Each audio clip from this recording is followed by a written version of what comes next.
നിങ്ങൾക്ക് 40 വയസ്സായിട്ടുണ്ടെങ്കിൽ anal Fisher ഉണ്ടാവാനുള്ള സാധ്യത വളരെ കൂടുതലാണ്. ഹായ് ഫ്രണ്ട്സ്, ഞാൻ ഡോക്ടർ പ്രസൂൺ. ഏനൽ ഫിഷേഴ്സ് അധികം ആൾക്കാർക്കും വളരെയധികം ബുദ്ധിമുട്ടുണ്ടാക്കുന്ന ഒരു കണ്ടീഷനാണ്. ബാത്റൂമിൽ പോകുന്ന സമയത്ത് മാത്രമല്ല, ഭക്ഷണം കഴിക്കാനും ഒരു സ്ഥലത്ത് വേദനയില്ലാതെ ഇരിക്കാനും മലദ്വാരത്തിൻ്റെ ഭാഗത്ത് വേദനയൊന്നും ഇല്ലാതെ ഒന്ന് ജോലിക്ക് പോയി വരാമെന്ന് വിചാരിച്ചാൽ പോലും അധികം ആൾക്കാർക്കും ചിലപ്പോൾ ബുദ്ധിമുട്ടുണ്ടാവാറുണ്ട്. ഇന്നത്തെ വീഡിയോ ഏനൽ ഫിഷറിനെ കുറിച്ചാണ്. എന്താണ് ഈ ഏനൽ ഫിഷർ? ഏനൽ ഫിഷറും ഹെമറോയിഡ്സ് അഥവാ പൈൽസും തമ്മിലുള്ള വ്യത്യാസം എന്താണ്? ഇതിന്റെ ലക്ഷണങ്ങൾ എന്തൊക്കെയാണ്? ട്രീറ്റ്മെന്റ് എങ്ങനെയൊക്കെയാണ് ചെയ്യേണ്ടത്? നിങ്ങൾക്ക് വീട്ടിൽ നിന്ന് എന്തെല്ലാം കാര്യങ്ങൾ ചെയ്യാൻ സാധിക്കും? ഇതെല്ലാം നമുക്ക് നോക്കാം. സോ വെൽക്കം ബാക്ക് ടു ഡോഫുഡി. നമുക്ക് നോക്കാം. ഏനൽ ഫിഷറിനെ കുറിച്ച് പറഞ്ഞു തുടങ്ങുന്നതിന് മുമ്പേ ആദ്യം ഏനൽ കനാൽ എന്താണെന്നുള്ളത് അറിഞ്ഞിരിക്കണം. നമ്മളുടെ വൻകുടലിന്റെ അവസാനം അല്ലെങ്കിൽ അറ്റം, ഇതിനെയാണ് ഏനൽ കനാൽ എന്ന് പറയുന്നത്.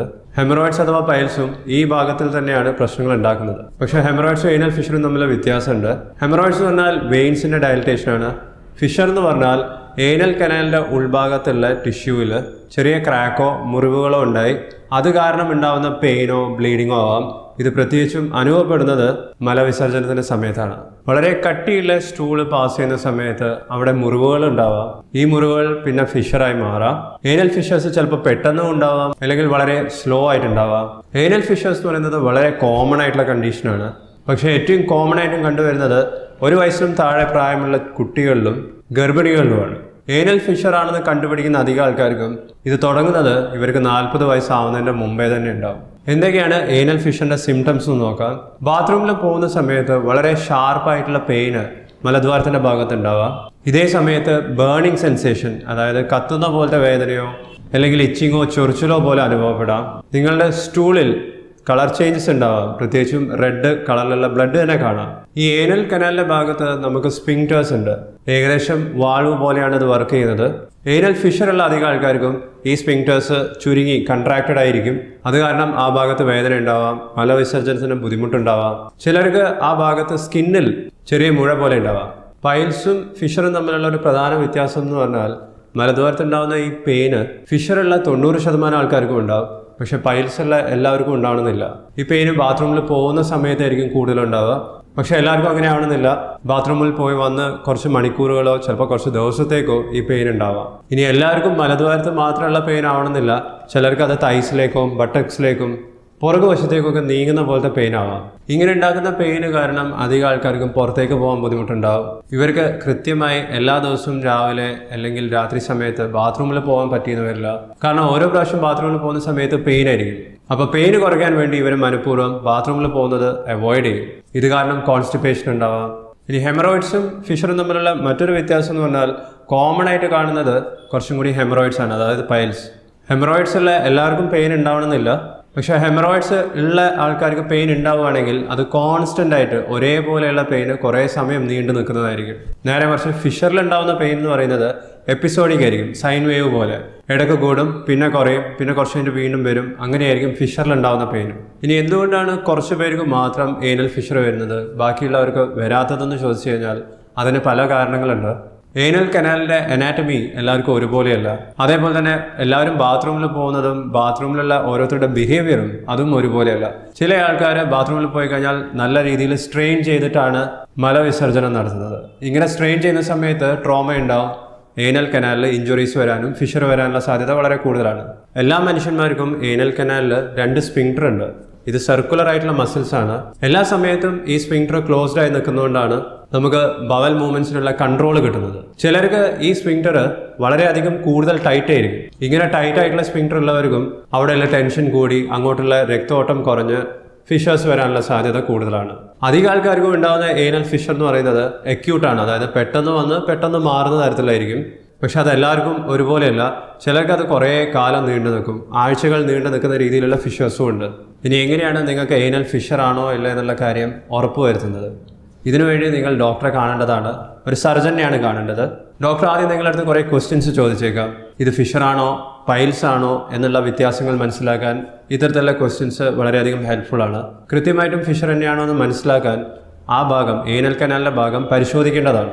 അതിനുവേണ്ടി നിങ്ങൾ ഒരു ഭാഗത്തേക്ക് ചെരിഞ്ഞ് കിടന്ന് മലദ്വാരം നിങ്ങളുടെ ഡോക്ടർ പരിശോധിക്കും. ഇത് പെയിൻഫുൾ ആണെന്നുണ്ടെങ്കിൽ കൂടുതൽ പരിശോധനയൊന്നും ഉണ്ടാവില്ല. ചിലപ്പോൾ പെയിന് കുറയ്ക്കാൻ ലോക്കൽ അനസ്തെറ്റിക്സ് ഉപയോഗിക്കാറുണ്ട്.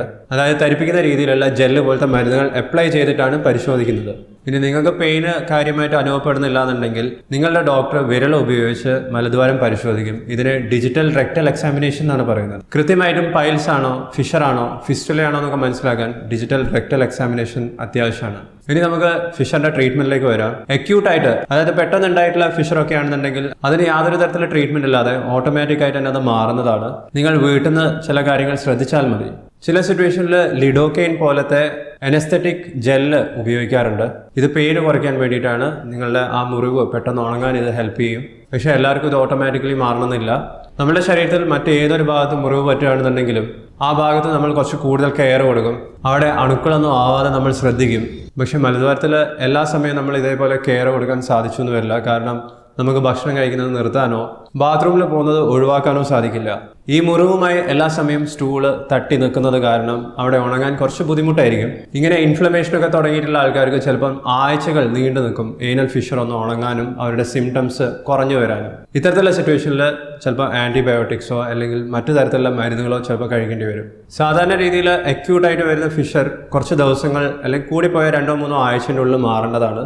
8 ആഴ്ച കഴിഞ്ഞിട്ടും നിങ്ങളുടെ ഫിഷർ മാറുന്നില്ല, സിംറ്റംസ് മാറുന്നില്ലെങ്കിൽ അതിനെയാണ് ക്രോണിക് ഏനൽ ഫിഷർ എന്ന് പറയുന്നത്. ഇത്തരത്തിലുള്ള ക്രോണിക് ഏനൽ ഫിഷറിൽ ട്രീറ്റ്മെൻറ്റ് നിർബന്ധമായിട്ട് എടുക്കേണ്ടതാണ്. ട്രീറ്റ്മെൻറ്റ് തുടങ്ങിയാൽ ചിലപ്പം 6 മുതൽ 12 ആഴ്ച വീണ്ടും സമയമെടുത്തേക്കാം ഇതിൻ്റെ സിംറ്റംസ് കുറഞ്ഞു വരാൻ. ഇനി ട്രീറ്റ്മെൻറ്റ് എന്തൊക്കെയാണെന്ന് ചോദിച്ചു കഴിഞ്ഞാൽ നേരത്തെ പറഞ്ഞ പോലത്തെ ലിഡോക്കെയിൻ പോലത്തെ ജെല്ലുകൾ ഉപയോഗിക്കാം പെയിന് കുറയ്ക്കാൻ. രണ്ടാമത് ഉപയോഗിക്കുന്നത് ആ ഏനൽ സ്ഫിങ്ക്ടർ, ആ വാൾവ് അത് ടൈറ്റ് ആണെന്നുണ്ടെങ്കിൽ അതിൻ്റെ ടൈറ്റ്നസ് കുറയ്ക്കാനും അതിനെ റിലാക്സ് ചെയ്യാനും പലതരത്തിലുള്ള മരുന്നുകൾ ഉപയോഗിക്കാം. അതിലൊന്ന് നൈട്രോഗ്ലിസറിൻ ജെല്ലാണ്. നൈട്രോഗ്ലിസറിൻ ഒരു തരത്തിലുള്ള വാസോ ഡയലേറ്റർ ആണ്. ഇത് ഉപയോഗിക്കുമ്പോൾ സ്ഫിങ്ക്ടർ കുറച്ച് റിലാക്സ്ഡ് ആവും. പക്ഷേ ചിലർക്ക് തലവേദന അനുഭവപ്പെടാറുണ്ട്. നമ്മൾ പ്രഷർ കുറയ്ക്കാൻ ഉപയോഗിക്കുന്ന ചില തരത്തിലുള്ള മരുന്നുകളുണ്ട്. ഉദാഹരണത്തിന് കാൽഷ്യം ചാനൽ ബ്ലോക്കേഴ്സ്. ഈ വിഭാഗത്തിൽപ്പെടുന്ന ഒരു മരുന്നാണ് നിഫിഡിപ്പിൻ എന്ന് പറയുന്നത്. ഇതേ മരുന്ന് ഏനൽ ഫിഷർ ഉള്ളവർക്ക് ഉപയോഗിക്കാവുന്നതാണ്. ഇതെല്ലാം ഉപയോഗിച്ചിട്ടും സിംറ്റംസിലൊരു മാറ്റവും കാണുന്നില്ലെങ്കിൽ ഈ ഏനൽ സ്ഫിങ്ക്ടറിനെ റിലാക്സ് ചെയ്യാൻ ഇഞ്ചക്ഷൻസ് ഉപയോഗിക്കാം. ബോട്ടോക്സ് ഇഞ്ചക്ഷൻസ് ആണ് സാധാരണ രീതിയിൽ ഉപയോഗിക്കാറ്. ഒറ്റ ഇഞ്ചക്ഷൻ്റെ ഇഫക്റ്റ് 3 മാസം വരെ നീണ്ടു നിൽക്കും. ഈ സമയം കൊണ്ട് ഫിഷറിന് ഉണങ്ങാനുള്ള സമയം കിട്ടും. മലബന്ധം അഥവാ കോൺസ്റ്റിപ്പേഷൻ കുറയ്ക്കാനുള്ള മരുന്നുകളും ഏനൽ ഫിഷറിൻ്റെ ട്രീറ്റ്മെൻറ്റിൻ്റെ ഭാഗമാണ്. ഇതിനെ ലാക്സേറ്റീവ്സ് എന്നാണ് പറയാറ്. പല തരത്തിലുള്ള ലാക്സേറ്റീവ്സ് ഉണ്ട്. സെന്ന ഉണ്ട്, സ്റ്റൂൾ സോഫ്റ്റ്നേഴ്സ് ഉണ്ട്. എത്ര എളുപ്പത്തിൽ മലവിസർജനം നടക്കുന്നോ അത്രയും വേഗത്തിൽ ഏനൽ ഫിഷർ ഹീൽ ചെയ്യാൻ സാധിക്കും. ഈ പറഞ്ഞ എല്ലാ മരുന്നുകളും ഉപയോഗിച്ചിട്ടും ഏനൽ ഫിഷർ ഉണങ്ങുന്നില്ല എന്നുണ്ടെങ്കിൽ അല്ലെങ്കിൽ അത് വീണ്ടും വീണ്ടും വന്നുകൊണ്ടിരിക്കുകയാണെന്നുണ്ടെങ്കിൽ ലാസ്റ്റ് ഓപ്ഷൻ എന്ന് പറയുന്നത് സർജറിയാണ്.